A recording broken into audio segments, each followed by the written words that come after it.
рассматривать то, как ты сам выглядишь перед камерой, как ты себя ведешь, потому что замечаешь какие-то нервные подергивания, нервную какую-то жестикуляцию, там еще что-то, заикание и так далее. И когда ты смотришь на себя со стороны, замечаешь ошибки в речи, замечаешь вот это неправильное какое-то поведение, неправильно мог встать перед камерой, там, что нужно всегда стоять в полоборота, а не поворачиваться, допустим, совсем боком. Ну, то есть совершаешь какие-то элементарные ошибки. Поэтому очень важно смотреть и важно слушать, что тебе говорят старшие коллеги, как они оценивают твою работу, какие замечания тебе говорят. И как бы совершенно не обижаться, потому что ну, это нормально совершать ошибки, когда ты только начинаешь что-то делать. И самое главное, как бы не отстаивать и не бороться, что эти ошибки не ошибки, а просто как бы прислушиваться к людям, которые много лет уже работают и имеют большой опыт. Да, это очень важно. Действительно, очень важно. Я вот тоже замечаю, что я очень часто повторяю одни и те же слова. Да? Например, я люблю сказать: ой, действительно, да. И вы это Да, заметили, а когда наверное. ты сам это говоришь, не обращаешь Да, внимания. не Это вот обращаю внимания. становится заметно только когда смотришь Мгм. запись там какую-то вот со стороны. Да, да, да. И мне всегда мой, значит, хороший друг Альберт Иванович, он мне говорит, да, кстати, вот вы когда говорите, говорите так сказать, там, действительно и прочее. Как с этим бороться? Бороться есть, мне кажется, несколько способов, Мгм. один из которых очень сильно помог мне избавиться от каких-то вот слов, которые я постоянно использовал. Это попробовать целый день постоянно использовать это слово. Вот просто через каждое слово повторять его до тех пор, пока не станет тошно вот самому себе, пока это слово просто не приестся самому себе настолько, что просто вот перестанешь его использовать. Мне так помогло с некоторыми словами.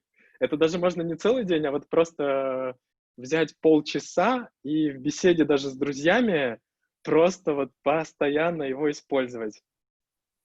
Это действительно, ну, такой механический способ, но он вполне себе рабочий. Другой способ — это, наверное, замедлить просто свою речь и стараться наперед немножечко продумать, что собираешься сказать. Но это способ такой для людей, которые обладают очень хорошей самодисциплиной, потому что для меня этот способ не очень рабочий, я так не умею делать. Мгм. Ну, это хорошо, действительно, потому что, как я сказал, отрицательный тоже момент очень важен, да, то есть это опыт от отрицания, да, Мгм. получается. То, Да. что в свое время практиковал Демосфен, который очень сильно страдал от того, что у него был какой-то дефект речи. Мгм. Он постоянно себя пересиливал, чтобы это все исправить. И другой вопрос очень важный, я считаю, это то, что вы снова сделали переход в Москву, Якутск, обратно в Москву, когда поступили на учебу в МГИМО. Как это было тяжело туда поступить? Во-первых, я знаю, что это очень высококонкурентное место, туда поступить очень трудно. Особенно я думаю, что все-таки не просто поступить на магистратуру МГИМО, особенно журналистику, которая, возможно, очень востребованная и действительно все хотят туда поступить. Естественно, Россия же очень большая страна, и МГИМО это является самым большим таким флагманом образовательным в нашей стране. Ну, у меня несколько не совсем стандартная ситуация была. Мгм. Я совершенно не планировал поступать в магистратуру после окончания специалитета и спокойно себе работал тогда вот на радио НВК «Саха». Мгм.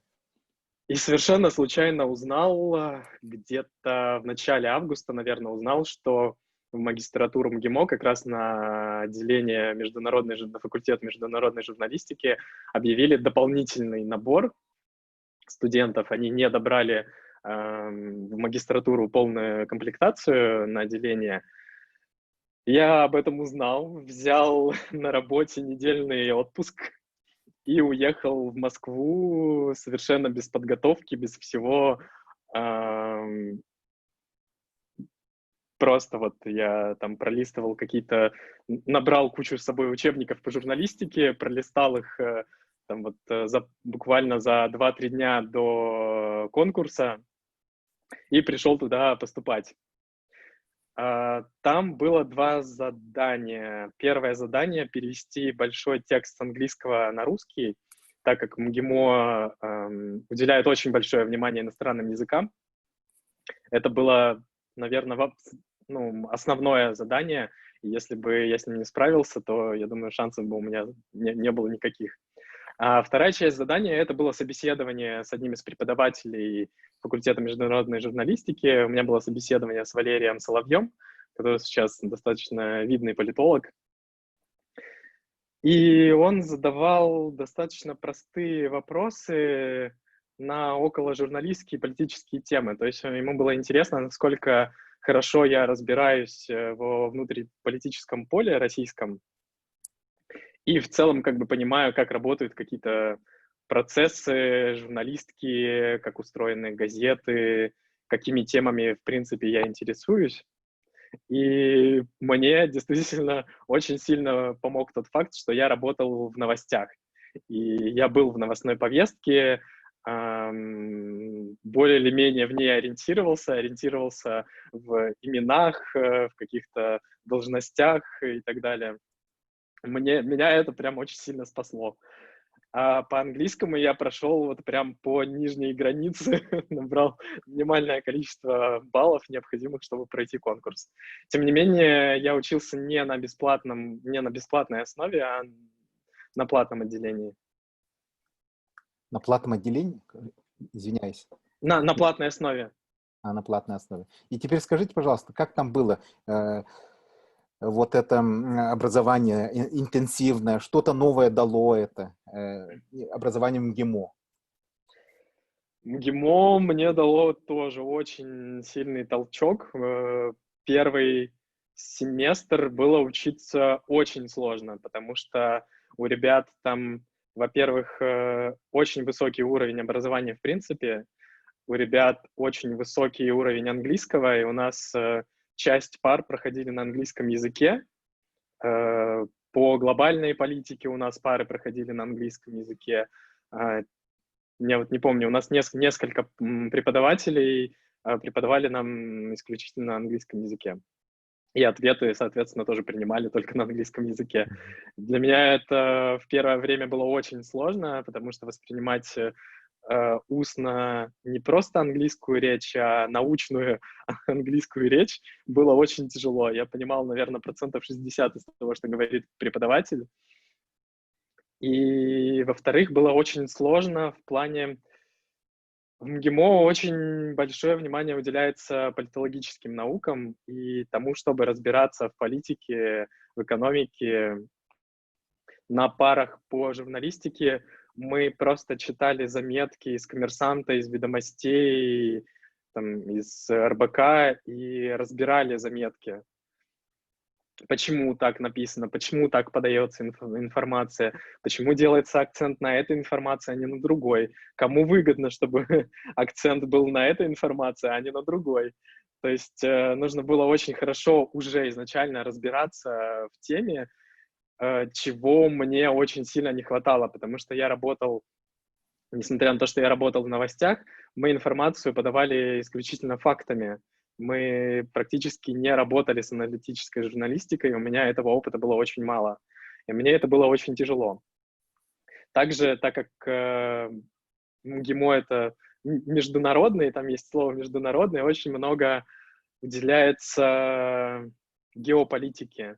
Нужно разбираться в политике не только российской, но и в политике других стран, в политическом устройстве других стран. И вот на этих моментах я проседал действительно очень сильно, потому что с международной политикой, с международными новостями я практически не взаимодействовал.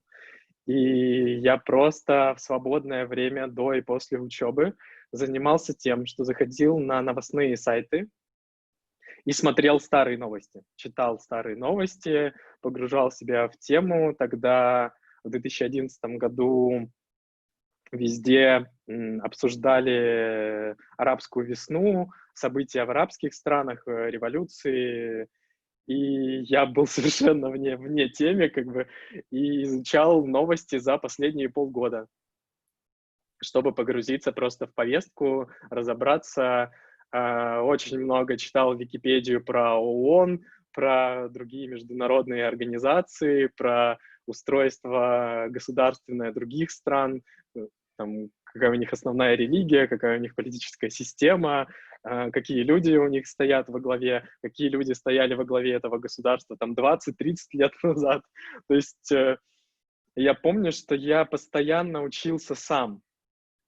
Я практически все свободное время, ну вот первый семестр, по крайней мере, пытался нагнать своих одногруппников, пытался нагнать вообще темы, и очень тяжело было с английским языком. У нас было 3 разных английских с разными преподавателями в неделю. То есть это была условно грамматика английского языка в чистом виде, это была журналистика на английском языке, где мы также разбирали и читали статьи из международных изданий. И это была пиар-журналистика, где мы обсуждали просто разные темы. Там больше именно был упор на разговорную речь.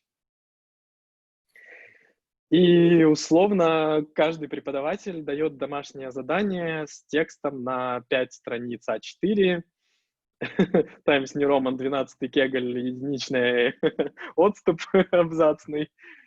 И это нужно было прочитать, выделить незнакомые слова и на уроке обсудить этот текст. Как выглядели эти распечатанные листы А4 у моих одногруппников? Они помечали примерно там 5-6 слов на странице и спокойно как бы обсуждали, как выглядела моя страница А4. Она была исписана просто полностью. Все свободное пространство было исписано переводом слов, потому что мне было действительно очень сложно. У меня уровень английского не дотягивал до уровня английского моих одногруппников.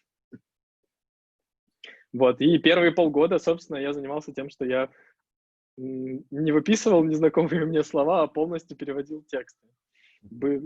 Особенно сложно было на грамматике, потому что у меня были ситуации, когда я перевожу каждое слово в предложении, но не понимая смысл предложения, потому что я не знал грамматические конструкции. То есть я вижу существительные, прилагательные, там, и еще существительные и прилагательные, но не понимая, какие прилагательные, каким существительным нужно относить. То есть мне было действительно очень сложно, и английским языком я тоже очень много занимался просто самостоятельно. Просто нарабатывал грамматическую базу и лексику, которой мне не хватало. Скажите, пожалуйста, были ли люди в похожем положении, как вы, которые учились с вами вместе в магистратуре МГИМО?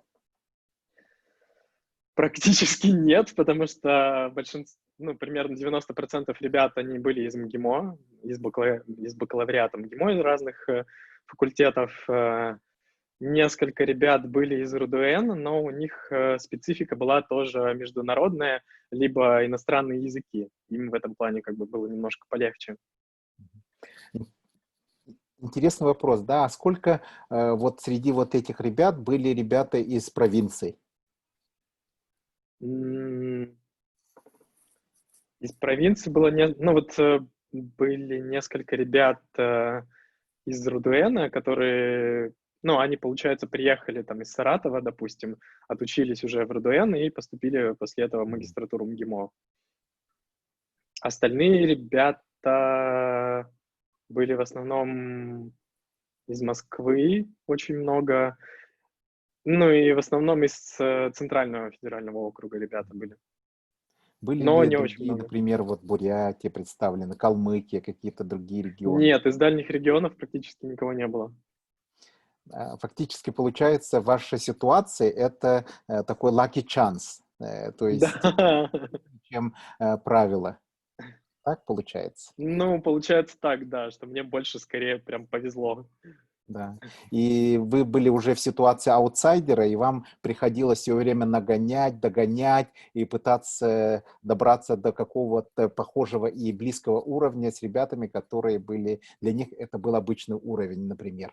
И хорошая ситуация заключалась в том, что у вас открытый, значит, открытая такая позиция, да, что вы хотите все время учиться, учитесь у других, вы ошибаетесь и принимаете это как данное, что надо улучшать себя, и все время занимаетесь самообразованием, и это помогло вам в течение, скажем, быстрого времени, в течение года, полтора, уже сделать большой прогресс, я так полагаю.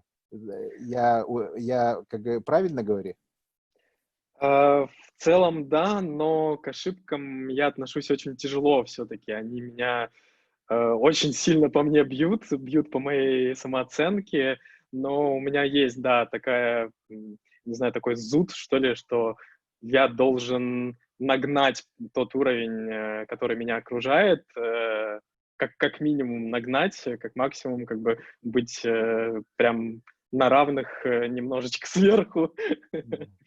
А это действительно Вот, очень важно. поэтому, да, поэтому я очень много, когда я чувствую, вот, что я немножко, как бы сказать, не соответствую тому уровню, где я нахожусь, либо немножечко не догоняю, мне не хватает какой-то базы, я всегда стараюсь самостоятельно очень много самостоятельно учиться. У меня так было и с МГИМО, и в дальнейших местах работы, где я работал. И теперь скажите, пожалуйста, какой дальше опыт был вашей деятельности, то есть ваша трудовая деятельность, которая также является и определенным образом образовательной траекторией вашей? После окончания МГИМО первым моим местом работы был новостной портал «Мир-24», куда я устроился новостным редактором. И это был очень непростой опыт, потому что м, редактор новостей на новостном портале — это совершенно не та работа, которая у меня была на радио, потому что ритм гораздо более высокий на новостном портале. Ты работаешь, у меня был график работы 12 часов 4 дня в неделю я работаю, 4 дня я отдыхаю. И получается, что ты приходишь утром на работу в 10 утра и до 10 вечера без остановки пишешь новости. Там есть требование, что на одну новость мы не имеем права тратить больше 10 минут. С чем я периодически не справлялся, потому что я не привык к такому ритму. И периодически получал замечания к своей работе, чтобы я ускорялся. Там на срочные новости дается 5 минут, на обычную новость 10 минут. И для меня это был очень большой стресс, потому что ты, по сути, работаешь не журналистом, а рерайтером. У тебя есть новостная лента ТАССа, ты открываешь эту ленту, находишь оттуда новости и переписываешь их другим языком, синонимами. И эта работа, я ее скорее воспринимал как работу на фабрике практически. Мгм. Ты стоишь, вот у тебя, значит, Конвейер. плывут новости, да, на конвейере, и ты их как бы берешь, быстренько-быстренько переделываешь, кладешь обратно на конвейер. Берешь следующую новость, переделываешь, кладешь обратно на конвейер. Потому что на новостном интернет-портале все подчинено а, работе на Яндекс Новости.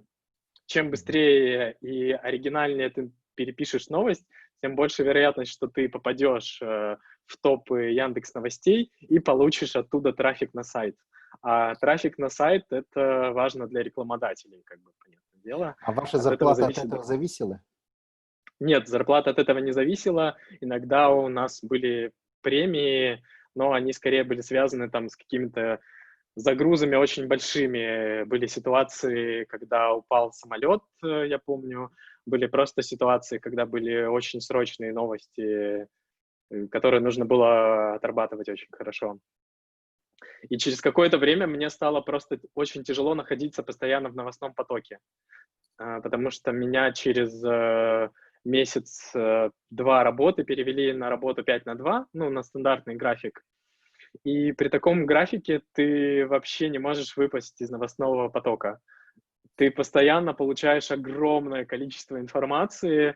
Это не только политические, экономические новости, это очень много криминальных новостей, новостей, там, не знаю, всевозможных новостей, там, про звезд, про то, кто-то что-то сказал, про то, что-то где-то там какие-то курсы на бирже обвалились, про политические новости. И с одной стороны, ты начинаешь видеть какие-то закономерности и паттерны развития, и замечаешь, например, когда политик сначала говорит одно, а потом он говорит совершенно противоположное. Замечаешь, как меняется отношение государства к каким-то вопросам, что сначала оно было такое, а затем оно немножечко изменило свой ракурс на какое-то другое. И это очень здорово, это очень классное чувство, когда ты видишь прям какую-то большую картину из-за того, что находишься в этом новостном потоке просто. И С вот другой скажите, стороны, да, да, да-да-да, пожалуйста.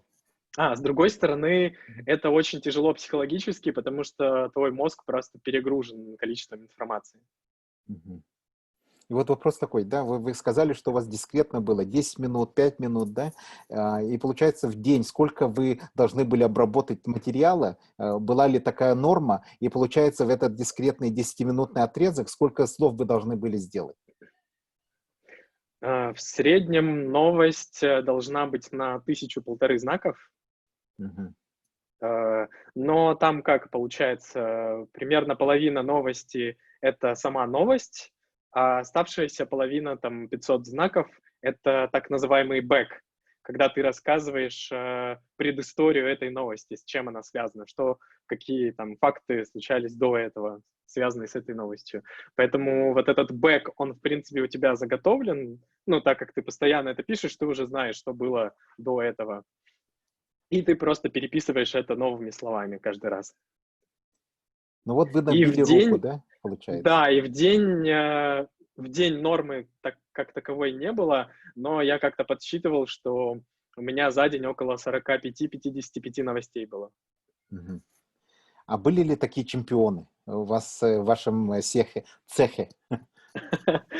Были люди, которые очень быстро писали новости, но я не знаю, сколько у них новостей за день получалось.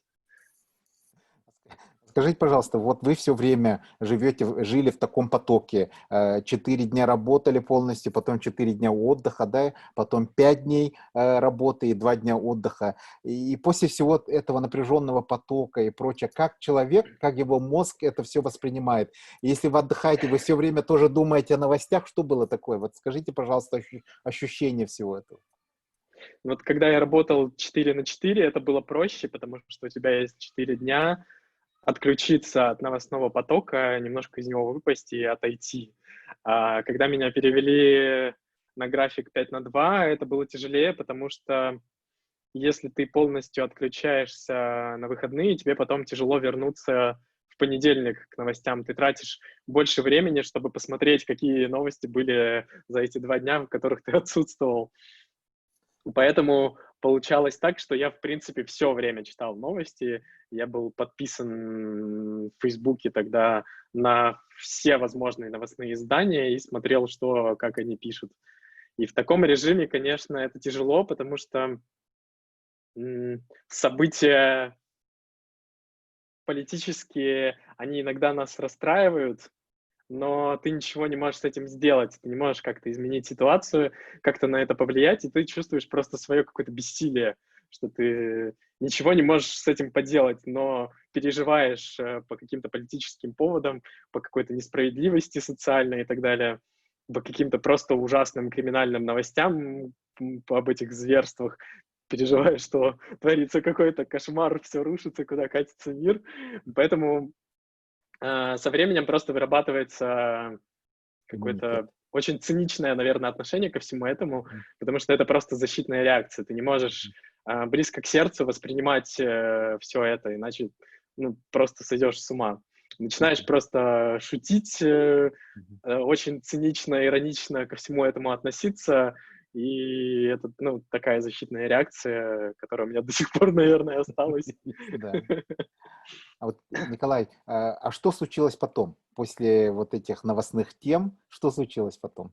Потом меня уволили, потому что Мгм. я действительно не справлялся с таким ритмом, с таким Мгм. потоком, с этой скоростью, Мгм. потому что я в целом человек такой очень флегматичный, медленный, и мне нужно сесть, хорошенько все обдумать, прочитать текст, потом прочитать его еще раз, потом перечитать его снова и все переписать, а потом еще раз переписать. И в новостной редакции такой ритм работы, конечно, не подходит. И меня действительно уволили, попросили как бы, что, у меня есть, ну, меня очень как бы вежливо мне объяснили, что, мне не стоит, и что, мой руководитель видит, что мне некомфортно действительно просто работать, в таком режиме, с чем я действительно был согласен, потому что в последний месяц, я действительно не чувствовал никакого удовлетворения от своей работы. Мгм. И поэтому, ну, мы просто полюбовно расстались. Она мне написала очень хорошую рекомендацию. И после этого меня занесло в Министерство ЖКХ Московской области. Я там работал пиарщиком. Мгм. Ну То и есть как меня там было? занесло вообще в другую область. Эта работа дала мне очень хороший опыт именно в плане общения с людьми. Как я вот, раньше сказал, опыт общения с большими руководителями, как с ними правильно общаться, как доносить до них свои какие-то идеи и их иногда отстаивать, а когда не стоит отстаивать какие-то идеи, когда как бы стоит, что-то говорить, когда не стоит что-то говорить. То есть, там очень много завязано на такой внутренней политике. Очень важно знать, как люди друг к другу, какие люди друг к другу относятся. То есть очень много таких вот подпольных штук нужно знать, когда ты работаешь пиарщиком в госструктурах. И очень важно правильно коммуницировать с людьми, потому что тебе нужно общаться не только с руководителями внутри министерства, но и снаружи.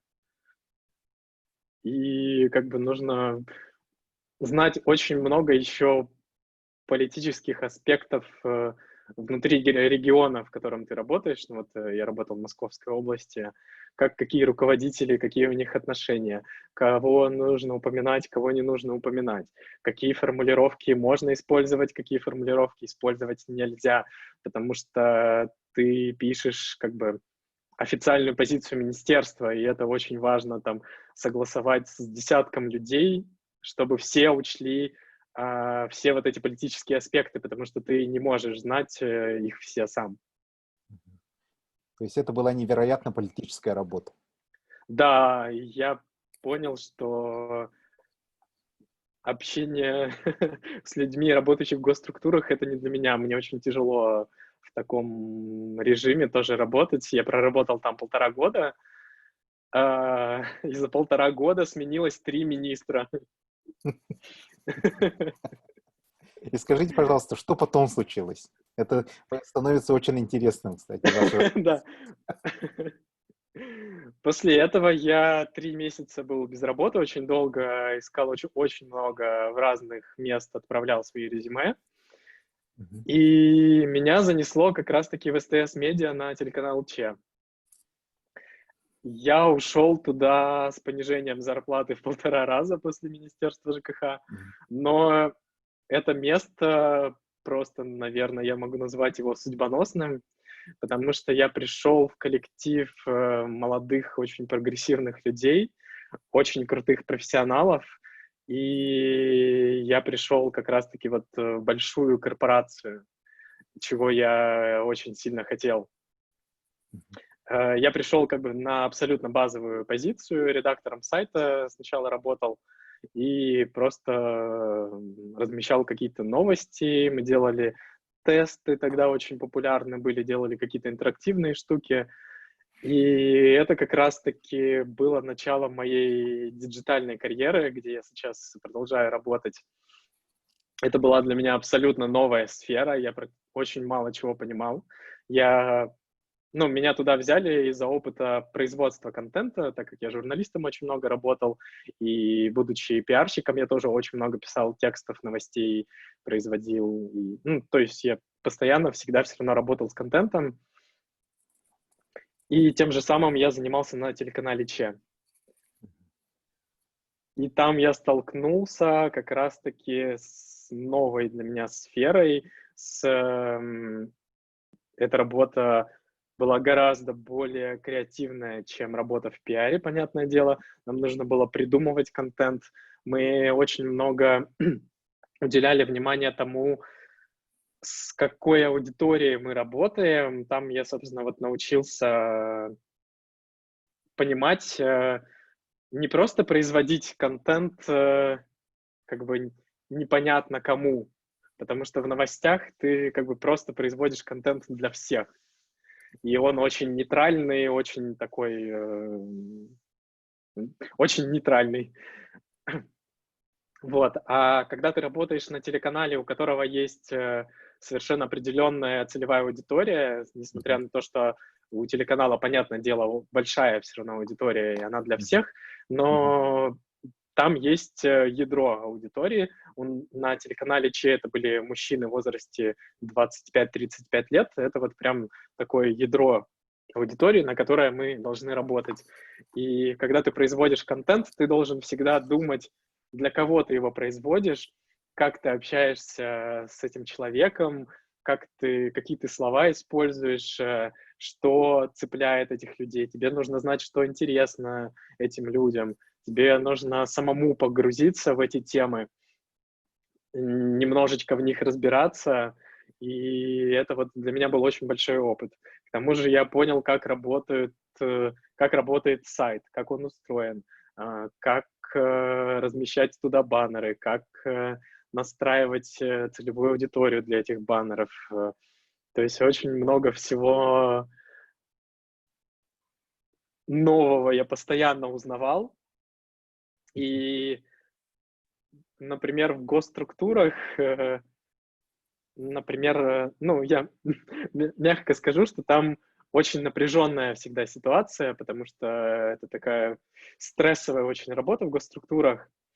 А на телеканале Че была очень дружелюбная атмосфера, очень такие прям горизонтальные связи. У тебя свободный доступ ко всем людям. Ты можешь спокойно подойти к любому человеку, потому что даже просто из-за того, что люди работают не в кабинетах, а в open space, ты видишь всех своих коллег, ты можешь с ними всегда свободно пообщаться.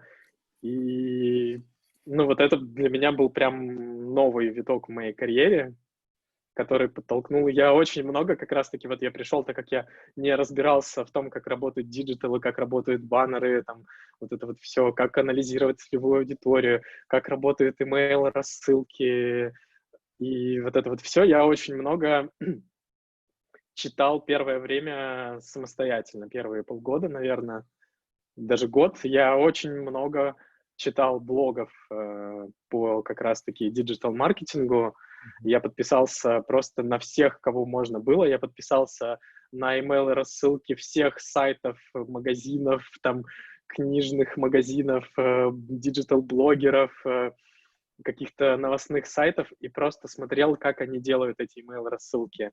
Я заходил на сайты других телеканалов постоянно, каждый день практически, смотрел, что они делают, как они это делают, как у них устроен сайт, какой контент они размещают, что они публикуют в соцсетях, как они продвигают свои там тесты, какие-то еще что-то. То есть я начал себя очень сильно погружать в развлекательную сферу и именно в диджитал очень сильно. Вот, вспоминая, да, свое детство, хочу сказать, что когда я был ребенком, это было советское время, и все люди примерно были одинаковые. У нас были одинаковые новости, одинаковые интересы, что-то мы знали о музыке, это было из компании «Мелодия», что-то мы знали из каких-то вещей, что-то было из новостных, значит, ну, из газет обычно.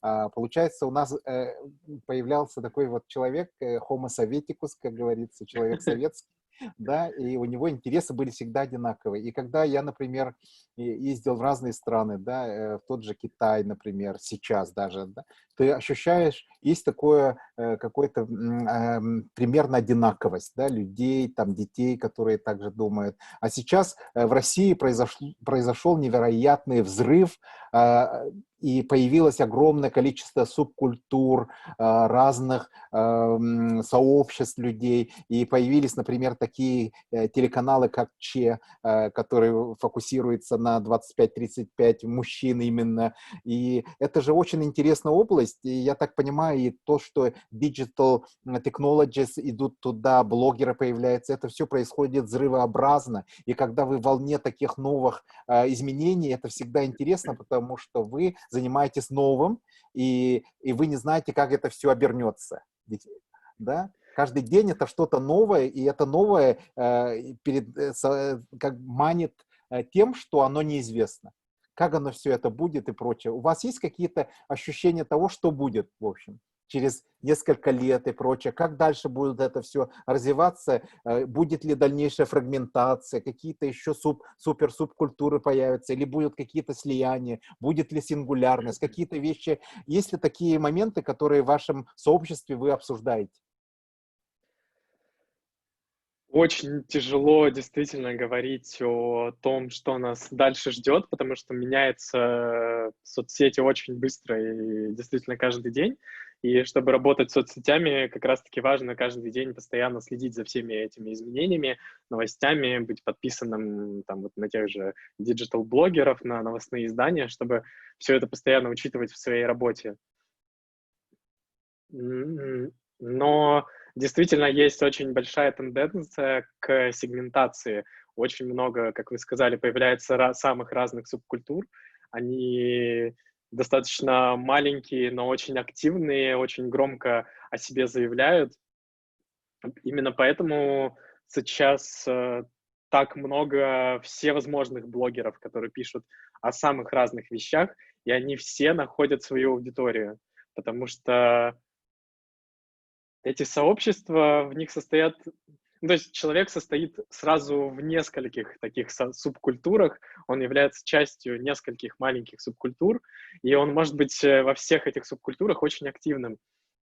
Поэтому сейчас, когда там кто-то хочет стать блогером и думает, что поздно это делать, потому что есть уже куча вот этих блогеров-миллионников, там суперпопулярных YouTube-каналов с миллионами, там, с десятками и сотнями миллионов подписчиков. Нет, это не так, потому что нужно выбрать просто свою нишу какую-то, не писать обо всем подряд, потому что действительно, если выбрать какую-то большую общую тему и просто условно писать про кино, то очень тяжело будет конкурировать как раз-таки вот с большими блогерами и площадками в этом плане.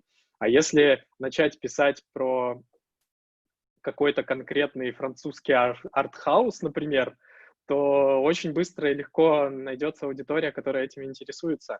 Она будет небольшая, но она будет очень активная. И если выбрать какую-то узкую нишу, очень легко понять, что там очень мало людей, которые производят контент для вот этой узкой ниши. И как раз-таки все стремится туда, что почему так популярна сейчас куча телеграм-каналов, потому что они пишут про какую-то конкретную тему, очень узкую выбирают себе тему, и за счет этого очень быстро становятся популярными.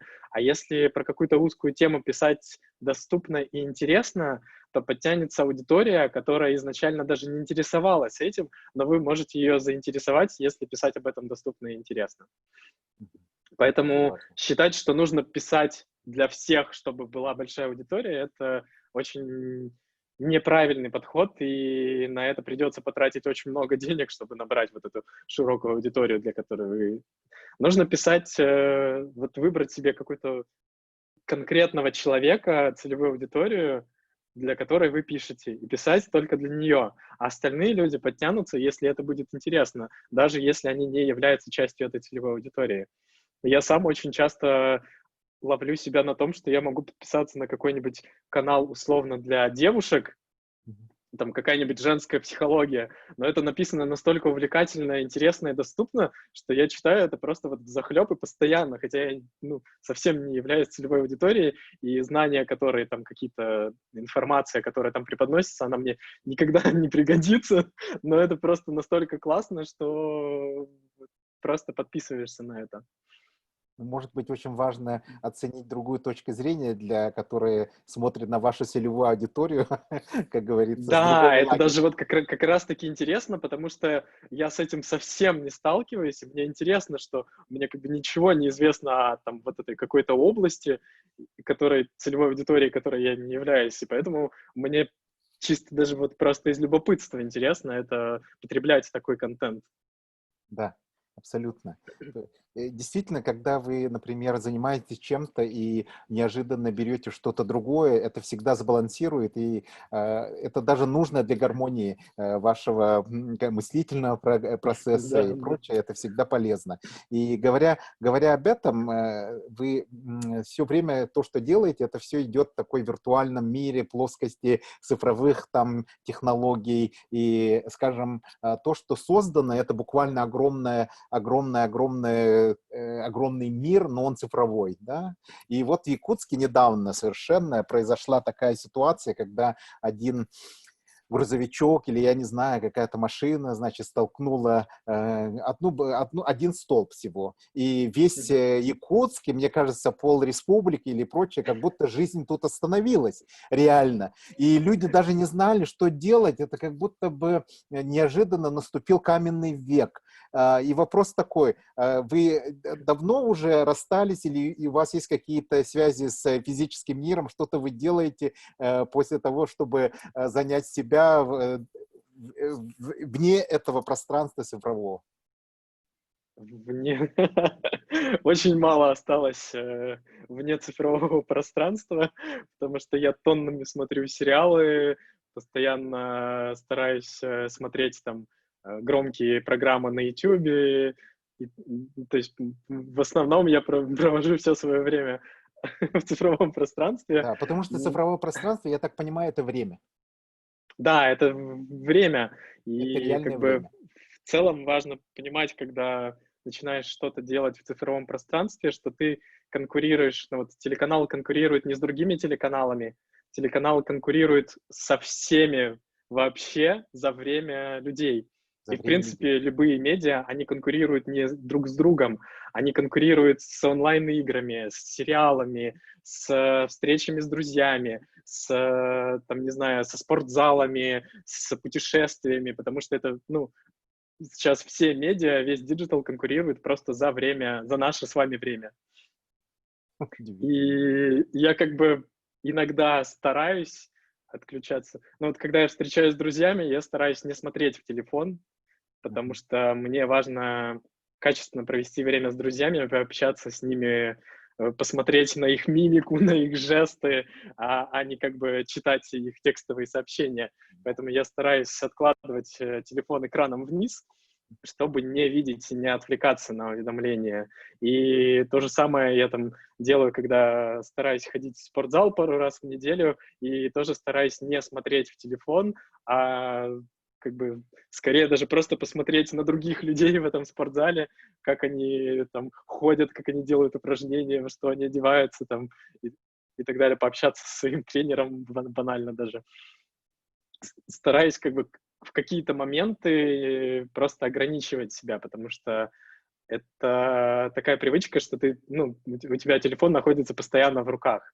Это как бы, я думаю, все мы сейчас живем в таком режиме, что я просыпаюсь, первым делом проверяю Инстаграм, как бы, что там опубликовали другие бренды, что там опубликовали мои друзья и так далее. Как бы люди сейчас первым делом не в туалет идут, когда просыпаются, а смотрят все в телефон. Ну, это как бы такие привычки очевидные. Поэтому я, ну, вот иногда просто стараюсь сознательно как бы убрать иногда телефон, когда я общаюсь с людьми или, ну, в основном, да, в основном, когда я общаюсь с другими людьми, я стараюсь просто вот не смотреть в телефон.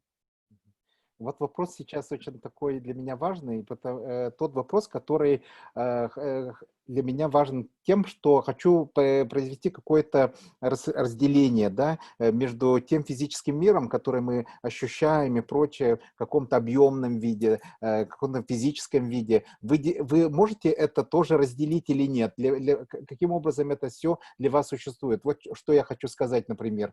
Сейчас есть возможности, да, разные телефоны, телевизоры и прочее, которые вообще массу информации дают. И часто молодые родители детям своим, которые до 3 лет еще и меньше, значит, ставят их перед телевизором, перед каким-то другим девайсом, и там идет полностью там невероятно огромное количество информации и прочее. А потом этот ребенок выходит, и ему очень трудно говорить, ему очень трудно, у него какие-то дефекты речи появляются. Это процесс, который происходит по всему миру. Говорит ли это о том, что человеческую речь и прямое общение физическое нельзя заменить виртуальным, или как? Что вы думаете по этому вопросу? Или это вообще не связанная тема? По поводу детей, я думаю, что вряд ли человечество разучится разговаривать через какое-то время, хотя бы благодаря аудиосообщениям, которые как раз-таки молодое поколение очень часто использует, очень активно. Я это даже замечаю, там, когда общаюсь с какими-то молодыми коллегами, они иногда могут и часто используют именно аудиосообщения, они пишут текст. Вот. По поводу именно потока информации мы не можем ограничивать, ну, это моя точка зрения, что не совсем рационально ограничивать детей от этого потока информации. Скорее, ну, потому что они вырастут, они будут жить в этом мире. Это, ну, мир уже как бы такой, какой он есть. У нас огромное количество информации повсюду. И как бы, когда они самостоятельно начнут это потреблять, им придется все равно Сталкиваться. взаимодействовать с этим огромным, да, потоком информации.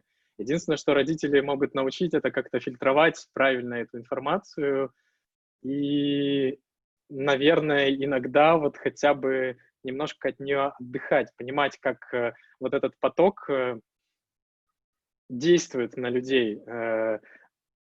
Сейчас же есть вот этот FOMO, Fear of Missing Out, когда мы смотрим соцсети наших друзей, знакомых, и нам кажется, что вот там прекрасная, классная жизнь, они что-то крутое делают, а я вот сейчас сижу, значит, в комнате в трениках, и у меня ничего не происходит, у меня скучная, никчемная жизнь.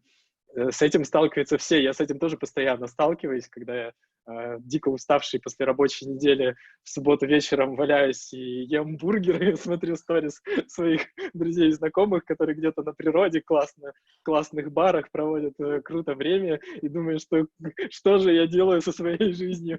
Да, да, да. Николай, скажите, Важно, пожалуйста, вот, да. нынешний ваш проект, да, так сказать, какой он, что он себе представляет?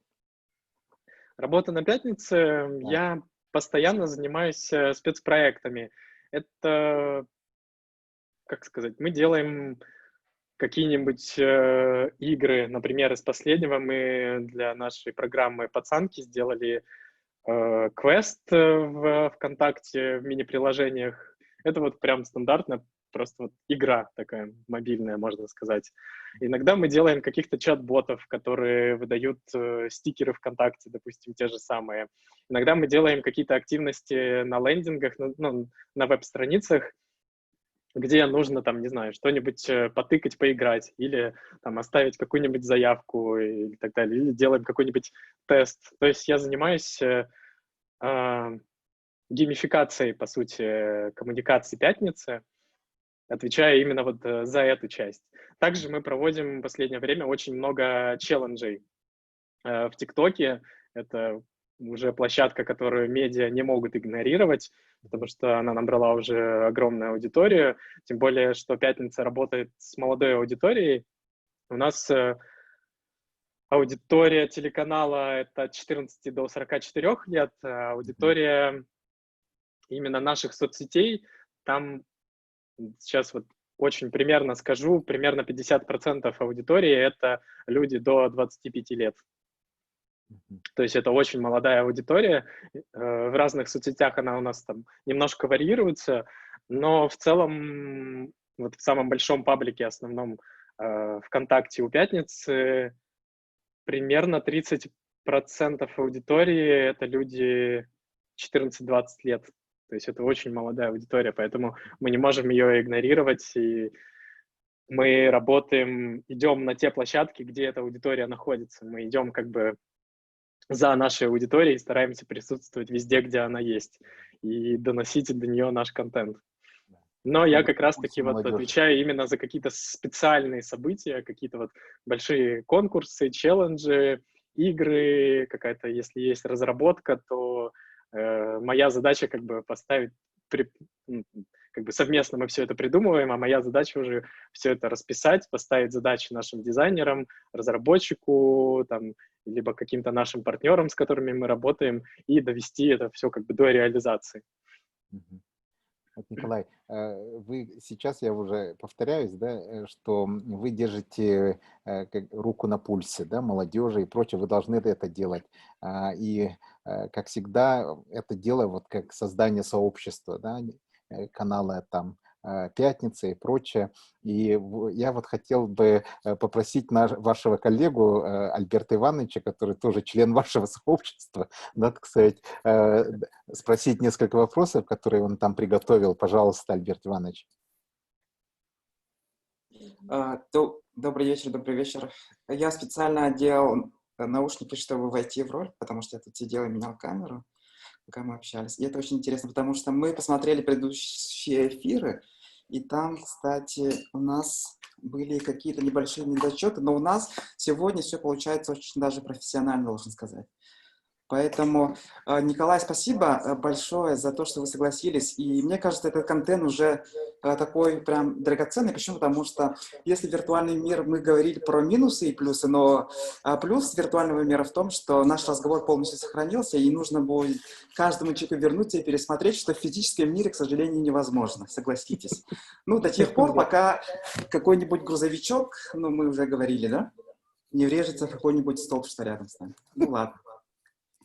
Мы уже, да, у нас был запланирован разговор на 60 минут, но мы уже вышли, потому что очень интересно, мы забыли, что такое время, и это тоже один из плюсов виртуального мира. Поэтому я вот сразу перейду к традиционному блиц-опросу, потому что каждого гостя мы в конце спрашиваем два вопроса, из которых, не два вопроса, а вопросы, из которых два варианта ответа, и человек выбирает одну из них. Но с Николаем мы подумали, что не так просто, мы должны что-нибудь такое другое придумать, поэтому вариантов ответа должно быть 3, и эти 3 варианта ответа должен нам сказать сам Николай.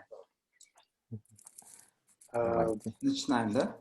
Да, Блиц-опрос называется «Рейтинг от Николая Шамаева».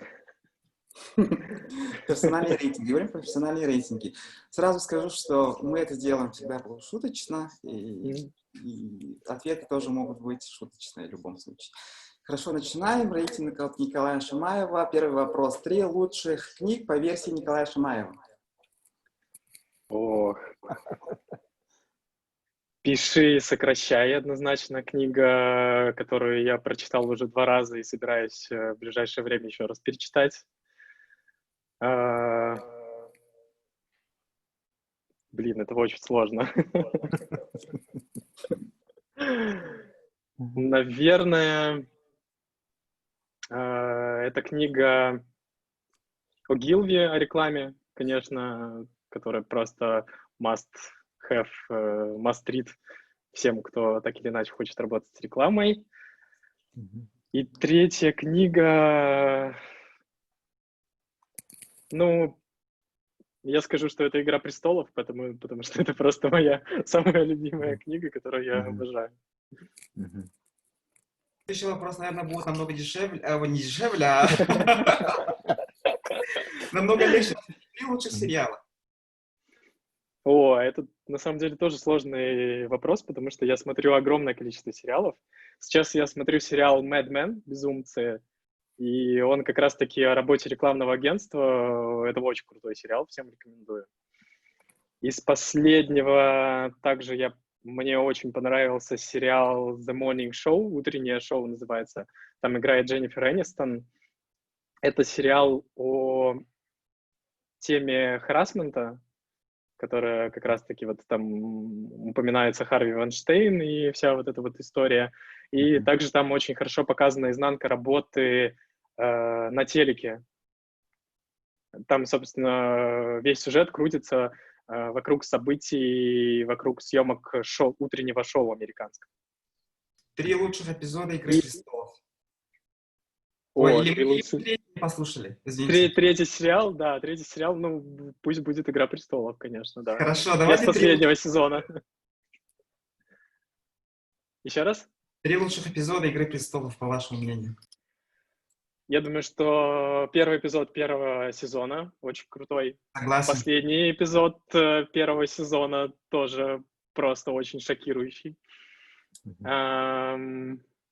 Наверное, серия «Темная ночь» последнего сезона, но не по сюжету, а потому как все это снято, потому что там потрясающие съемки визуальные. 3 лучших канала в YouTube на сегодня.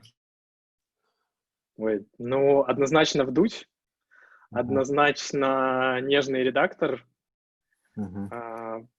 Я вот просто говорю то, что я стараюсь постоянно смотреть. И, наверное,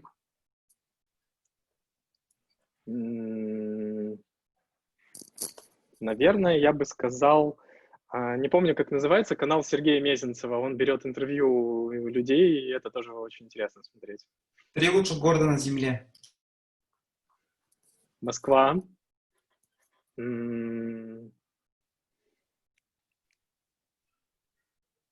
Наверное,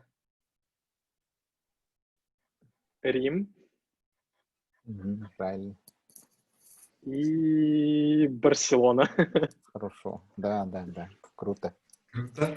Так, следующий вопрос. Кофе в Якутске или чай в Москве? Черт, я люблю только кофе, поэтому выберу кофе в Якутске. Вечер в Инстаграме или утро в Телеграме? Утро в Телеграме. И закрывающий вопрос. В чем смысл жизни одним словом? Смысл жизни в том, чтобы получать удовольствие от нее. Спасибо, благодарю.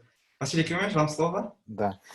Ну, сегодня был такой удивительный и приятный разговор, прямой эфир с Николаем Шамаевым, замечательным человеком, нашим земляком, который сейчас очень активно идет на передовом фронте всех изменений, которые происходят в масс-медиа, особенно в телевизионных сообществах, которые сейчас очень активно развиваются, разные свои аудитории, скажем, и какие-то целевые группы и прочее. Но вот опыт, который нам он рассказал, он очень интересен, и я полагаю, что он интересен 3 самыми важными вещами. Это, во-первых, он как настоящий мужчина любит рисковать. Риск — это очень благородное дело. Вот он взял, подумал, взял 10 дней, поехал в Москву и поступил в МГИМО. Вот обязательно надо, ребята, рисковать, и это очень важно. Потом снова он рискнул, пошел на понижение, зная, что это 1,5 раза даже ниже, чем он зарабатывал, но зная то, что он может сделать что-то другое, то есть увидев горизонт, он пошел на другую работу в телекомпанию ЧЕ, что сразу же изменило все перспективы его жизненного пути. И второе, это важно то, что действительно надо видеть то, что вокруг, рядом с тобой и прочее, всегда быть открытым к изменениям. И третье — это разнообразнейший опыт, который он имеет. Важно иметь действительно опыт, ребята. И говоря все это, я очень благодарю, Николай, за то, что вы поделились с нами своими лайфхаками, типами, всякими разными советами. Я думаю, что это будет интересно для нашей юной части аудитории. Пожалуйста, ребята, все члены Малой академии наук, посмотрите это, послушайте, что сказал нам Николай, который учился в многих интересных школах нашей республики, даже в Москве. И я считаю, что он является настоящим якутским человеком, который смог использовать все свои природные данные, чтобы жить и развиваться в другой совершенно атмосфере, в других условиях. Когда я его вижу, я думаю, что он похож больше на корейца.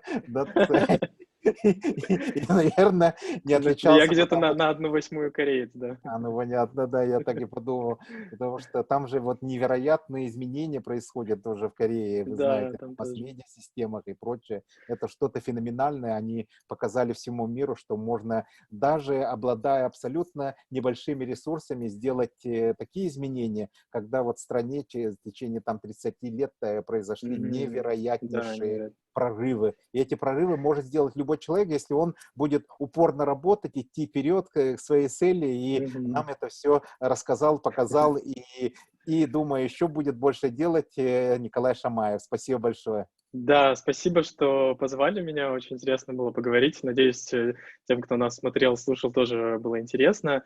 Я хочу от себя добавить, что не бойтесь искать себя, потому что я до 28 лет не знал, кем я буду, когда вырасту. Поэтому как бы и до сих пор как бы до конца не уверен, но сейчас мне нравится там, где я нахожусь, и просто как бы двигаюсь в этом направлении. Поэтому не страшно. Я помню это ощущение, когда ты не знаешь, куда тебе идти, что делать, кем быть.